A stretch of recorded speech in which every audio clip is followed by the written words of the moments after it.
So we're moving into the last chapter that we want to cover in this textbook for this semester. It deals with refrigeration and heat pump cycles. We've already been introduced to refrigeration.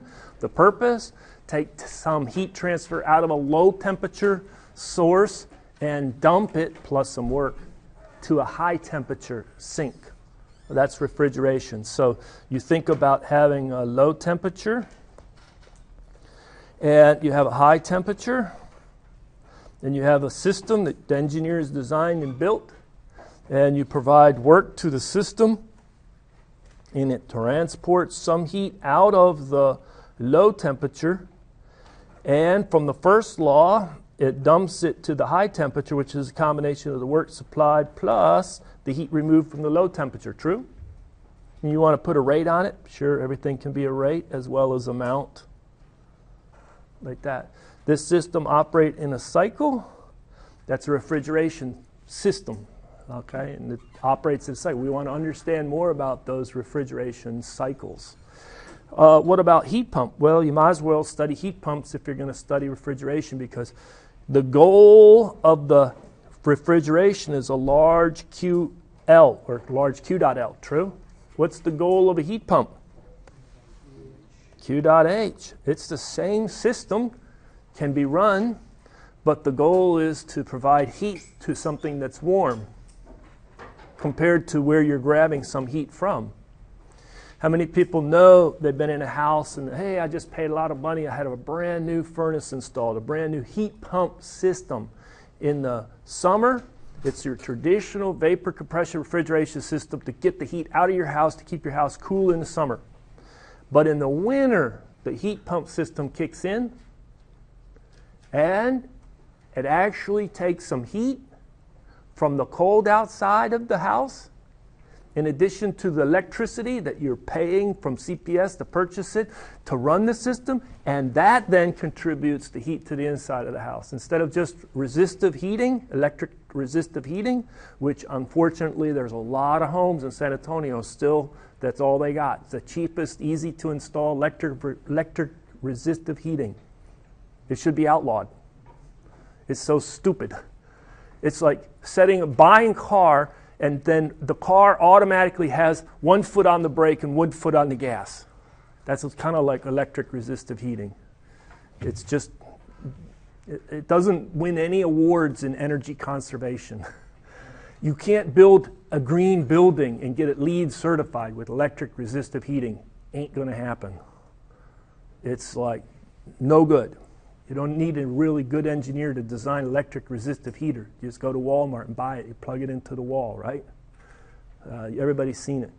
But a heat pump system is highly engineered, and it's much, much more efficient. The only reason they're not more popular down here is we just don't have but 2 weeks of winter, and that's about it. And so we can get away with a little bit of electric resistive heating to help us in the 2 weeks of winter. And the majority of the time, it's not winter, it's summer. Okay? Heat pump system does nothing in the summer for you. It's only to provide heat to keep your house warm in the winter, and you're going to get some of that heat from the cold outside. What? Yes, the cold outside. You're going to make the outside a little colder. All right. So we're going to study the Carnot refrigeration cycle. That's our benchmark. We studied the Carnot vapor power cycle as a start to the study of vapor power cycles. And the same thing, we went to Carnot when we studied gas power cycles. Here we're going to go to Carnot and study that again before we do the vapor compression refrigeration cycle. But that's the way things work. The vapor compression refrigeration cycle is the majority of the household refrigerators you use to keep your beverages and your foods cold, right? Inside the kitchens. It's the primary way that your residential air conditioning system works. The way. As well as your automobile. They're all the same. Same style, same design, same cycle. Vapor compression refrigeration. So what about the Carnot? Well, the Carnot refrigeration cycle is going to have 2 components, or really 3, that are going to be exactly the same as the vapor compression refrigeration. One is it's going to have an evaporator. It's a heat exchanger. And the heat exchanger is going to be pulling in some heat from some low temperature. Maybe I'll put it Q dot low, or maybe I put lowercase ql. You understand the notation difference? True? A lot of times we like to talk about how much heat per unit mass flow through the evaporator. Once it comes out of the evaporator, you have to boost the pressure. You put it in a compressor. We studied heat exchangers like evaporators. You studied compressors before as well. Then after the compressor, it goes into another heat exchanger called the condenser. Those three components are going to be the same in the vapor compression refrigeration. They're true in the Carnot. They're also true in the vapor compression refrigeration. After the condenser, you put it through a turbine. That's what's really different. When we get to vapor compression, we'll tell why. And then complete the cycle. So the refrigerant flows counterclockwise, as I've shown it, from evaporator, compressor, condenser, turbine in the loop. What happens up here in the condenser? You reject heat. Let's say it's a QC, lowercase qc out of the condenser. This would be QE or QL, whatever syntax you want. Let's stay with QE for the evaporator. All right? QC for condenser, QE for the evaporator. We're going to be putting work in lowercase w to the compressor, and the turbine will be supplying lowercase wt. So everything is per unit mass. What? Per kilogram of the refrigerant going through each of those components. Okay. We have to introduce some numbering. We'll stay the traditional numbering. 1 is the outlet of the evaporator inlet to the compressor. 2 is the outlet of the compressor into the condenser. 3 is the outlet of the condenser into the turbine. And 4 is the outlet of the evaporator, out of the turbine into the evaporator. Okay, those are the 4 states. Now, one of the things about the Carnot is we used to just study a black box that here's our system, it's operating in a cycle.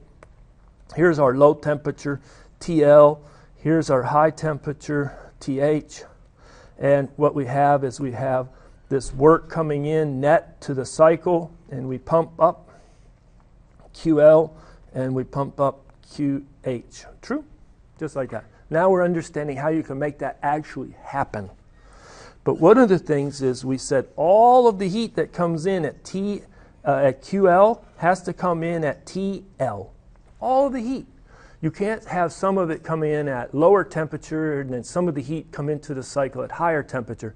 So all of the heat that's transferred into the cycle has to all come in at TL. Likewise, all of it that goes out of the cycle has to go out at a constant temperature, TH. So here's the challenge for the engineer in the room.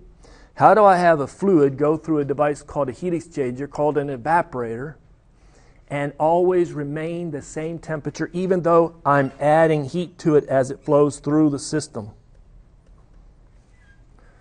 Before this class, I could have 90% of you say, it will be impossible, Professor, for you to transfer heat into a working fluid, into a substance, and not have the temperature of the substance go up. More than half of you, 90% of the students would, before they took this class, say that's impossible. After this class, still 90, no. Regardless of how much you learn. No, maybe it's down now. Well, how is that possible? You should answer that question, both in your mind and be able to answer it. Phase change, that's right. Constant pressure phase change. And it's given away what's happening to the fluid in the evaporator. In that heat exchanger called evaporator, it's evaporating, changing phase, going from liquid to vapor. At constant pressure, I can put a lot of heat in, and the temperature will remain constant. Now, what about in the condenser?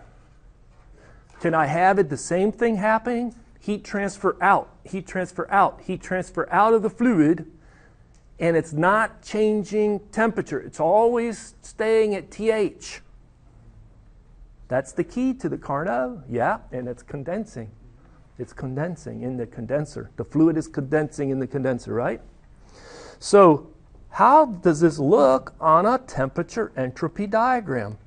I should be able to identify TH, higher temperature than TL. The temperature of the evaporator is TL.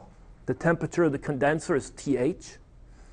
I should be able to sketch this cycle or place this cycle on a TS diagram. I better put a dome on the diagram because the dome indicates where it's changing phase from saturated liquid to saturated vapor. At the top of the dome is the triple point or critical point. All of these states off to the left are states called saturated liquid. All of these states are saturated to the right of the dome, top of the dome, saturated vapor. Let's put a line of constant high pressure that has the saturation temperature equal to TH. What does that line of high, that's right, you're sketching it, it would go like this, go up, up, up, up, up, up, hit, it becomes saturated liquid right there at TH, then cut across while it's changing phase from saturated liquid to saturated vapor, and then scoot up this way, and that's a line of constant pressure. It's the high pressure of the side. How many people worked with refrigeration? They talk to technicians. What's the pressure on the high side? What's the pressure on the low side? You have a high pressure side, a low pressure side. The guys that go out and service in the automobile and go out and service in the homes, that's what they're going to put the gauges on. They're going to check the two pressures. That's the number one diagnostic method to see if you're low on refrigerant. All right, now what about the low pressure? Here's the line of constant pressure. That is PL. Let me ask this question, clicker question. I look at pressure 3, and I want to compare it to the pressure at 2. Where is pressure 3? The outlet to the condenser. Where is pressure 2? The inlet to the condenser. Is pressure 3 less than, equal to, or greater than the pressure at 2? Answer A if you think it's less than. Answer B if you think it's equal to. Answer C if you think it's greater. And I just started it right now, so please answer. I want you to compare pressure at 3 to the pressure at 2.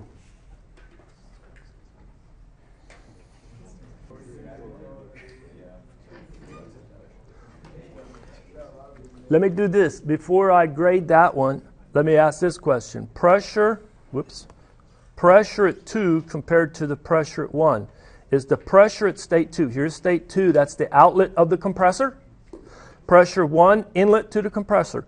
Is the pressure at 2 less than, equal to, or greater than? Answer A, B, or C.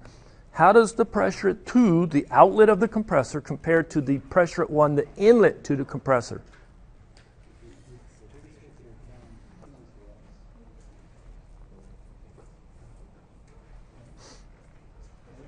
All right, we'll have to unfortunately go ahead and grade this. Let's go ahead and grade it. So, this is how the class responded. The pressure at 2, after the compressor, what's the goal of the compressor? Boost the pressure. So the pressure at 2 is higher, the goal of the compressor. It brings in this fluid at state 1, that's what comes in. It goes out at state 2 and it's flowing. Remember, the fluid's flowing this way in the cycle, true? So isn't C correct? C is correct. Now that we have C down, what would change the pressure as you go through the condenser? What's going to change the pressure? Nothing. Nothing. Nothing's going to change the pressure. Right? So basically, the pressure at 2 is equal to pressure at 3, and isn't that the high pressure? Isn't that the high pressure side? And the pressure at 4 is equal to the pressure at 1, and isn't that the low pressure side? So if I want to put the states on this TS diagram, 2 of the states, 2 and 3 need to be on the red line, the high pressure. 1 and 4 need to be on the blue line, the low pressure. Now, it's going to be a lot easier if I place 2 and 3 there first. Because if I want it to always condense at the same temperature, rejecting the heat at TH, could I put state 2 out here and state 1 down there? 3 down there? No. Why? It would be rejecting heat at some high temperatures, and then, so where is the furthest away you could put state 2 and state 3? You put state 2 right there and state 3 right there. True, right? Hold it. You lost me on the logic, Professor. Can you repeat that? I'll try. But what I want to do is I want as much heat rejection as possible in the condenser.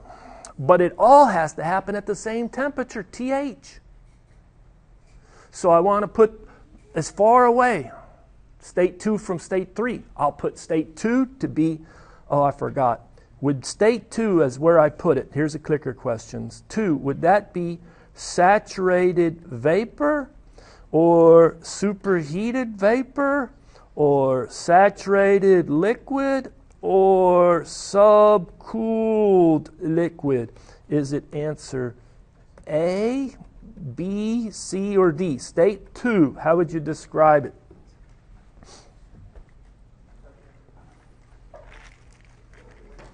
Saturated vapor, answer A. Superheated vapor, answer B. Saturated liquid, answer C. And subcooled liquid, answer D.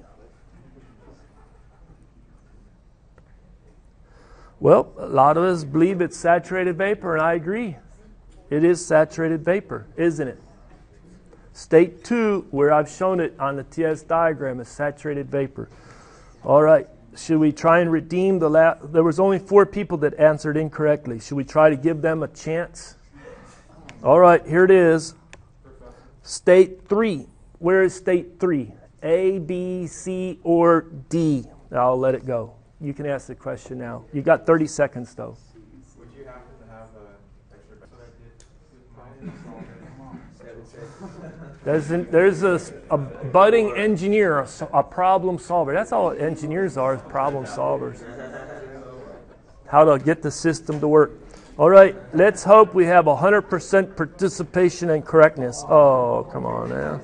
Who's being the thorn in the side? Huh? Come on. That's not funny.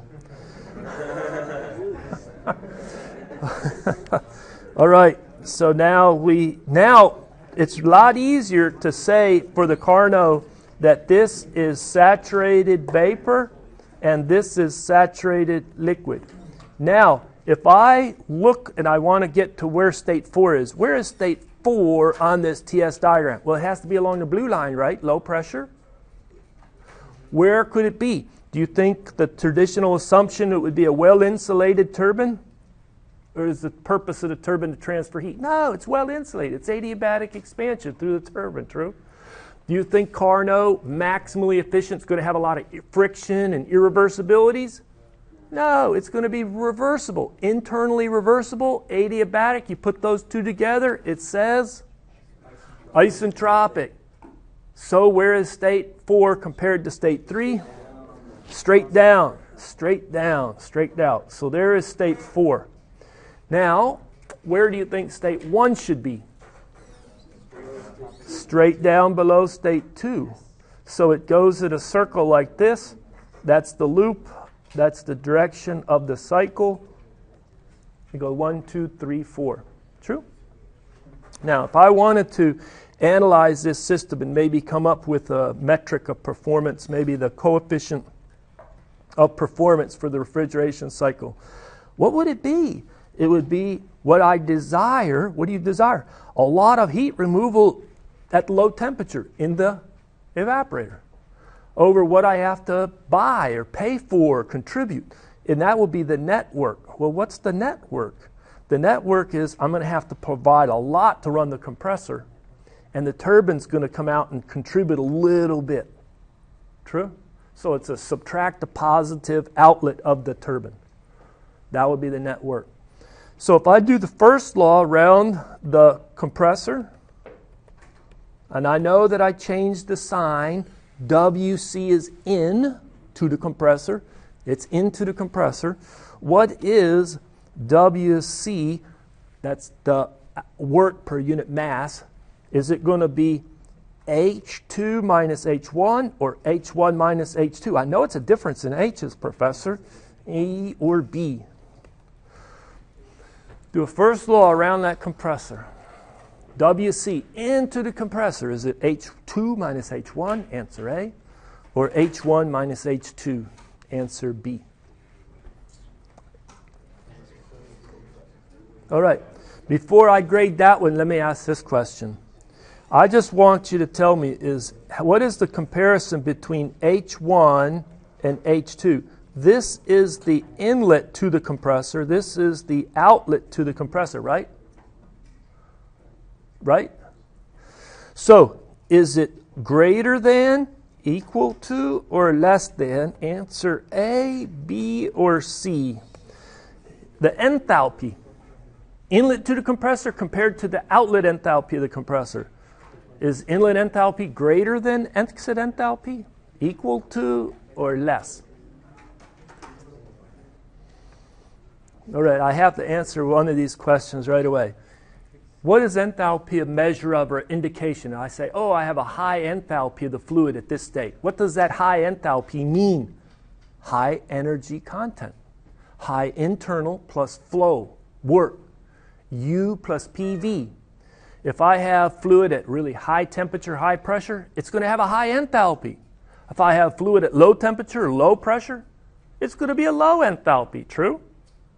So what comes out of the compressor? Is it high pressure, high temperature coming out? Your experience says yeah. Going in, cool and low pressure. Low enthalpy. So H2 is much greater. H2 is much greater than H1. True? Then we'll go to the next question. So the work that I have to supply boosts the enthalpy. So WC is positive. H2 is greater than H1. Answer A is correct. You know, if you can read your equations, you'll avoid errors on exams. And you'll make me so happy because I don't have to make decisions about what partial credit I can try to award. You know what partial credit I like to award? 100% correct. That's the lie I like to grade. Yeah. So why doesn't it have to be negative? It's the word going. Because I changed the direction. I said, this is the direction. I don't want to have a negative WC. I override the traditional sign convention for the control volume around the compressor. My free body diagram says F1 is pointed in the negative x direction, not in the positive x direction. From statics, remember that? When you do that, you say, oh, look at that. My free body diagram tells me the direction F1 is pointing. And that way then I talk about a positive F1 in the direction assumed on the free body diagram. And if I calculate a negative one and I have confidence I didn't make a mistake, then I say, you know what? It's actually not in the assumed direction I showed, just the opposite. It's in the opposite direction if I calculate something like negative 50 whatever kilonewtons. So you have inlet minus outlet, so the negative would be outlet minus the inlet. Is that why? For your equation? There's a number of ways to rationalize it. The way I say it, this is in, and the in contributes to the outlet fluid stream having a higher enthalpy. And that's why A is correct. And encourage you to struggle with how you're going to, in your own brain cells, neurons, make it work. But there is only, I mean, both of these, are both of these correct? No, one of them is correct, one of them's wrong. So, all right, now that we've worked through a lot of that, let's do this, let's continue on. So we get that the work of the compressor is H2 minus H1. What is the work out of the turbine? There's the traditional sign convention. It's coming out of the turbine, WT. True? Should I give you a clicker on that one to make up for the other one? Sure, why not? So is it going to be H3 minus H4? Answer A. Or H4 minus H3? Answer B. Answer A or answer B? Let's go for it. Yes, sir. If I For the workout, that's a positive number, it's a negative number? The direction on the illustration shows the direction of WT, and it's out. Okay. So it's out. Right? You only got 14 more seconds.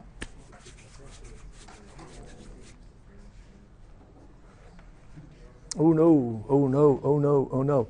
That's it. I'm going to hire cheerleaders. It works for the football team, basketball team, badminton team, the volleyball team. And you have the cheerleaders over here. When you make a good play, they'll all just dance and they'll maybe go across and over there. And then you'll be all excited to be more engaged and go out and give it the 120% that the coach demands. Come on now, people. If H is the enthalpy, the energy content, and you're taking some energy out of the turbine, H3 is higher. H3 is higher. So let's grade it. Why do I have 11 still on guessing mode or something? I don't know. We don't want to be guessing. So this is, I was hoping for 100% correct on that. That just proves no matter what I say and how well I say it, it don't matter. So you said just look at the direction Yep. of the work turbines and notice that it's work out, so it's positive, right? That's work out. That's right. So why can't you do the same assumption whenever you're looking at the compression? You can. You'll just have negative WC. You'll have a negative entity. But you should be able to work in both of them. You should be able to say, no, I understand. This sketch shows it going this way, and I'll treat it as going this way. You know what? I kind of wish that they would do the first law like this. The rate of change of energy in the control volume with respect to time is the sum of all the Q dot ins minus the sum of all the Q dot outs. And then you got to struggle. And then you say, plus all the W dot CVs in minus all the CVs out. Then you got to struggle. Because sometimes it's in, sometimes it's out. See? I wish it was that way for the first law, but 99% of all engineering textbooks, oh no, we're going to have one control volume, we're going to always, the Q in is positive, and then a couple pages later, I know that was our traditional sign convention, but now my illustration trumps it. And now you need to just ignore the traditional sign convention and work it out. And then you have the mass flow rate in, enthalpy, kinetic, potential, minus mass flow rate out. See, they do it for the in and out on the mass flow rates. Why didn't they just say, leave it m dot? And they say, well, the m dot's just in. Well, because you're going to have some outs too. Think about it, right? It's like, this is 2, 2, 2. Anyway, let's finish it out so people know that I can write the equation. And that's the exit, that's the inlet. Done? Makes sense? All right. I was not, this is bogging me down. I want to continue and go a little faster, but hopefully you're getting something out of it. There you go. Okay. So the coefficient of performance we can calculate. What you have to get is all the enthalpies to get the work terms and the heat transfer term. Set up a table. In the table you would put something like your state, your pressure, your temperature, your quality, the enthalpy, the entropy. Hey, do you remember that property called quality? Here's a clicker question. Look at where state 4 is and state 1 is. Is the quality at state 1, how does it compare to the quality at state 4? Maybe I should put it like this. Put 4 over here and 1, come on now I can write, over here. Is the quality at state 4 greater than, equal to, or less than the quality at state 1? Answer A, B, or C. Quality at state 4 compared to quality at state 1. All right, I really see I've torqued off a number of students. That was not my goal. But it's just like when you get to be a parent, you'll find that out. That's true too. You torque off your children so fast. You'll say, I think you need to wear pants today. I'm wearing shorts, Dad. I think you need to wear a long sleeve shirt. I'm going to get the holiest short sleeve ripped up shirt you ever saw. That's what I'm wearing. So unfortunately, I got that going on as a dynamic in this class right now. So sorry about that. See, right here is the kid that wants to wear whatever Dad says put on, the opposite. The E vote is definitely in the B says I'm not care anymore, and this one maybe they're honest, they really struggled. But okay, we got 30 students still participating. Isn't that true? What's the quality, a measure of? Mass fraction that's in the vapor. So the mass fraction of state 4 is mostly liquid. In the state 1, you have more vapor. Okay, we're done with that. Fill out this table and then do the analysis for something like rate of heat transfer, rate of work supplied, and then the coefficient of performance. Something says that when you work out the Carnot refrigeration coefficient of performance, you remember COP from a previous chapter was TL divided by TH minus TL. Do you remember that equation? Yeah. Yeah, we worked that out, I think it was chapter 5 for a reversible. You know, if you do the math correctly and all the property evaluations, it'll give you the same answer that will be consistent when I pick refrigerant 134A or refrigerant 22 or ammonia or propane or whatever refrigerant I'm working with as a working fluid. And I go ahead and I say lowercase qL to be consistent with this text notation, divided by the work into the compressor minus the work out of the turbine. It'll be consistent. It'll give you the same number. Now, what about the heat pump? Do you know you don't have to change the illustration to understand or study the Carnot heat pump cycle from the Carnot refrigeration cycle? It's the same illustration. What's changed? It's your goal. What do you want? Coefficient heat pump. What do you want out of this cycle? Do you want a large cool, or do you want a large heating? QH. And the same thing you have to provide, WC minus WT. So only thing that changed was in the numerator. And you recall when you studied it before, COP of the heat pump is simply TH minus, or divided by TH minus TL. Do those temperatures have to be an absolute, like Kelvin temperature scale? How many times will I see a student try to use degree C in there? Too many times, too many times. You don't want to do that. It's an absolute temperature scale. True? And these will be consistent if you don't have any error. At least to almost 3 digits or 4 digits accuracy. Okay. Ready to work a problem? So let's go ahead and work this problem. So refrigerant 134A is a working fluid in Carnot refrigeration cycle. The evaporator temperature is -8. So what I'm going to do is I'm going to go ahead and put the evaporator. It'll come out at state 1, go into the condenser, not the condenser, the compressor. Out of the compressor, it'll go into the condenser. State 2, come out. State 3, go into the turbine. Out, state 4, there you go. So they're saying that, let me go ahead and put a table together. Let's call this state 1, 2, 3, and 4. We'll talk about the pressure in kilopascal, the temperature in degree C, talk about the quality, the enthalpy in kilojoules per kilogram, and entropy in kilojoules per kilogram Kelvin.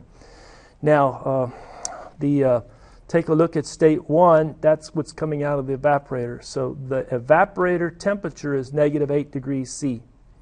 -8 right there. Okay. Because we know that this is high quality, this is low quality, and the pressure at 1 is equal to the pressure at 4, is that the same as saying temperature at 4 is -8? Is the temperature at 4 -8? It sure is. It sure is. Now the condenser is 36 degrees C. Does that mean that temperature 2 is temperature 3? Is that 36 and 36? Yeah, it is. Maybe you go ahead and remind yourself on the temperature entropy diagram. You put in that high pressure line, you put in that low pressure line, and you say there's state 1, that's state 2, that's state 3, this is state 4, and that's state 1. 1 and 4 are all at TL. 2 and 3 are all at TH, aren't they? Okay.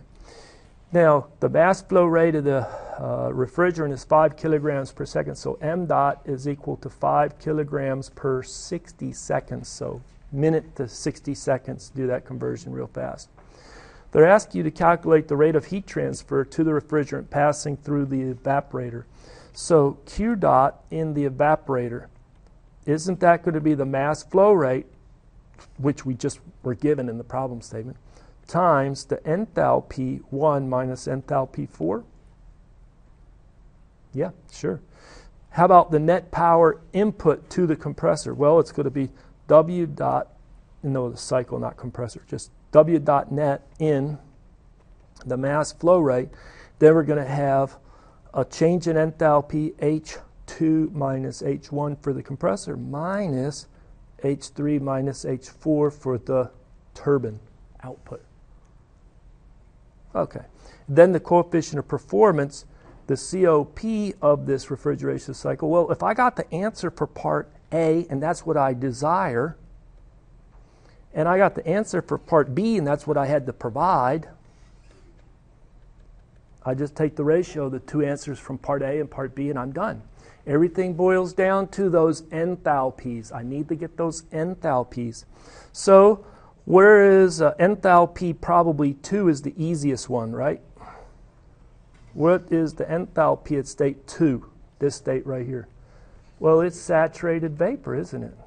So isn't that H of G? Maybe I should have asked that as a clicker question. Is H2 equal to HG or HF? Hopefully that would be 100% correct. And then how about the enthalpy at state 3? HF, saturated liquids enthalpy.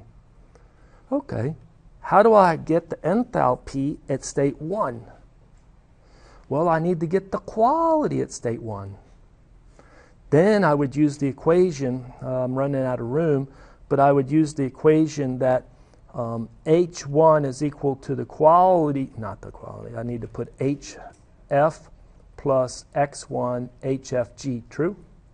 How do I get the quality at state 1? Isentropic, that's the key. So I have to look up SG, and then that S2 is equal to S1 is equal to S2. So what fixes state 1 is the temperature and the entropy. So on the negative 8 degrees C saturation line for that refrigerant, I look up S of F and S of G so that I get the quality at state 1 equal to S minus S of F divided by S of G minus S of F. Where what is this S right there? S at state 2 because it's equal to the S at state 1. That gives me the quality. Then I used H of F and H of FG to get the enthalpy at state 1. How about the same thing for the state 4? You go and look up S of F. S of 4 is equal to S of F at state 3. So that allows me to get the quality X of 4 and then get the enthalpy at 4 equal to H of F plus quality at 4 H of FG. I hope all of that is good. You're good, consistent. Okay. Get those H's, then you get the answers to part A, B, and C. Well, I need to now talk about the practical Carnot cycle because the Carnot cycle is not practical. So it's the practical Carnot cycle, which we call the vapor compression refrigeration cycle. Don't make as many changes as possible. Just make some modest changes, but make it work. So when we take a look at our system, well, I didn't want to do that. Take a look at our system. There's something bad about this compressor. What were we ingesting out of the evaporator that goes into the compressor? It's two-phase. What do compressors like? Vapor, all vapor. They like all vapor, no liquids. So this should, instead of coming out at state 2 with saturated vapor, it makes more sense to have state 1, what you ingest into the compressor, to be saturated vapor. So that's one of the big changes. Carnot to practical Carnot, or the vapor compression refrigeration cycle. The compressor feed it pure vapor. Saturated vapor is the best. Now you still have that condenser, and when it comes out of the condenser, it's still saturated liquid. That's good. Coming at state 3, that's the same. But you know, this turbine, let's see, design me a turbine that takes saturated liquid at high temperature or high pressure and comes out with two-phase liquid vapor mixture at low pressure. There is no turbine that does that. So you say, I need to go from high pressure, pH, to low pressure, PL. I can't really do it with a turbine. That's not practical. I'll do it with this. What is that? A valve. It's a restriction. This is a big change right here, this expansion valve. Okay? So what we do is we analyze this system with those changes. Leave state 1, 2, 3, and 4 the same location. This is still your condenser. So let me do this. Here is a temperature entropy diagram. Here is my dome.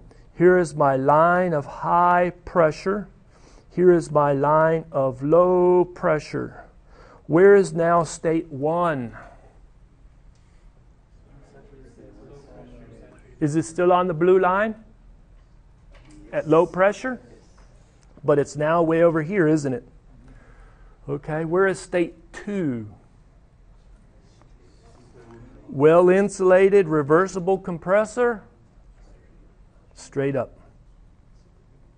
We don't insulate our compressors. If there's a little heat transfer, it'll be to the surroundings, it'll be to the better of everybody. But the standard assumption is it's adiabatic and reversible, hence isentropic compression to state 2. Now, where is state 3? Last clicker question. Where is state 4? Somebody said, well, I think it's on the straight line down. That's state 4. Answer B. Somebody says, no, I think it's a little bit over to the left. Answer A. No, I think it's over to the right. Answer C. Where is state 4 on this temperature entropy diagram? It's on the blue line. Is it directly below state 3? Answer B. Is it a little bit to the left? Answer A. Or a little bit to the right? Answer C. Do you have enough time to do it? Where is state 4? All right, the polling has stopped. What you should do, and I'm going to mention this, Professor Creamy does a better job of this than me.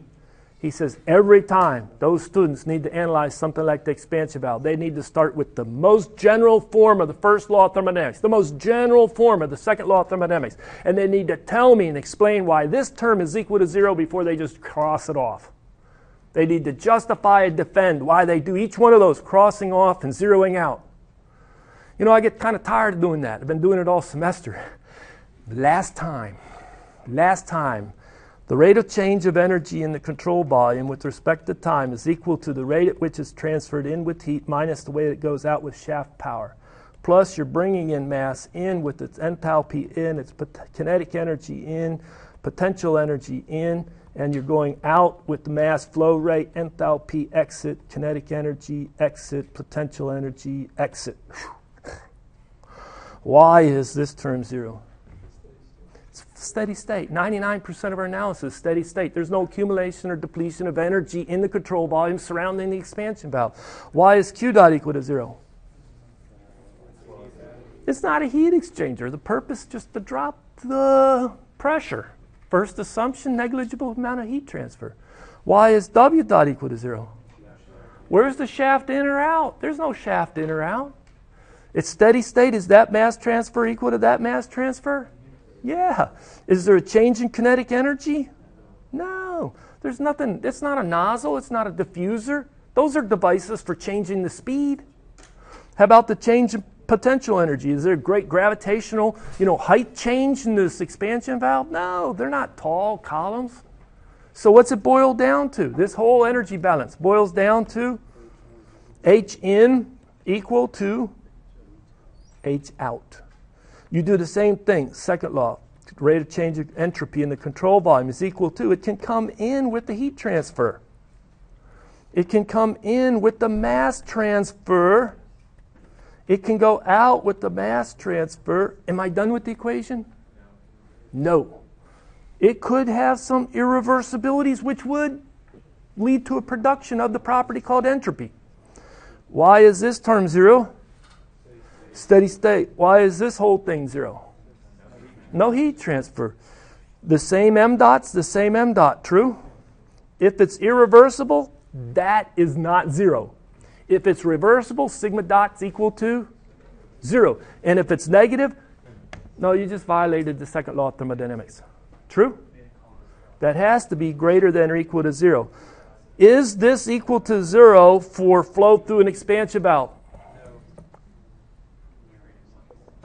So if I take this equation, I have entropy coming in at state 3 minus the entropy going out at state 4 plus sigma dot divided by m dot is equal to 0, or the entropy at state 4 is equal to inlet entropy at state 3 plus how much is produced due to irreversibilities. Where is state 4 on the blue line? You know what this tells me? We're guessing as a class. We don't want to guess. You're teachable. I'm not giving up. You're teachable. Thank you very much for your attention. We're done for today.